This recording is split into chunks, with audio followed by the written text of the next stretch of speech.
Џафери, интересно е што министерката ги одбегнува одговорите од пратениците. Па еве, ќе се обидам повторно да ги поставам истите прашања, но претходно, слушајќи го 15-минутниот говор, добив чувство дека министеркава е министерка на универзална армија и дека заклетвата што војниците на армијата на Република Македонија ја даваат во касарните некоја универзална и може би утре би можела да се нострифицира, па така нашите војници можат да се облечат секаква униформа. Мене ми е нелогично во 15-минутен говор министерка да не кажи дека е министерка на армијата на Република Македонија. Затоа што овој предлог закон гласи. Министерке, нема потреба да дофрлате, ве слушав.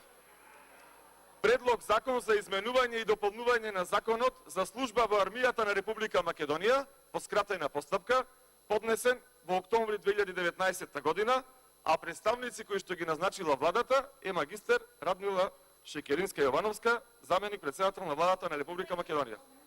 Мене не ми е јасно што е страшно да се каже армијата на Република Македонија. 15 минути се употребува само именката армијата. Која армија? Која армија служат нашите војници? Нашата армија, вашата армија, универзалната армија, НАТО армијата. Зарем не е скандалозно, гардата во армијата на Република Македонија која ќе пречекува странски дипломати да нема ознаки на својата униформа? Да не знаат дипломатите. Ај, вие не знаете од која земја видат дипломатите, ги мешате. Австрија, Летонија, Франција, Холандија. Кога ќе се опудат тие во нашите униформи, не можат да видат од која земја се војниците. Зарем тоа не е срамно? Зарем тоа не е понижување за војниците? Како е име на државата? Со која одлука вие го промените името на армијата на Република Македонија? Страмно е. Ова го гледаат сите војници.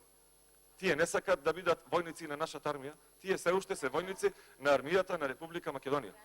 Кога сте кај набавката за чизмите, бидејќи се пофаливте дека многу сте му ги подобриле условите на војниците. Јас искрено гледав само еден проект кој што вие го промовиравте, а тоа е набавка на гуми за теренските возила. Тоа беше вака како најголемо достигнување. Прашувам, не знам, добив таква информација. Дали е вистина дека чизмите кои што стасале за војниците на армијата на Република Македонија биле само со број 38. Не знам дали е точно, затоа вие одговорете. И кажете ни, затоа што јас сум четврт пратеник што ја прашува. Зошто македонската гарда, кога ќе ги прочекува странските дипломати, нема ознака на униформите? Чија и која земја ја бранат тие војници? Ви благодарам. Министр Имбројќес.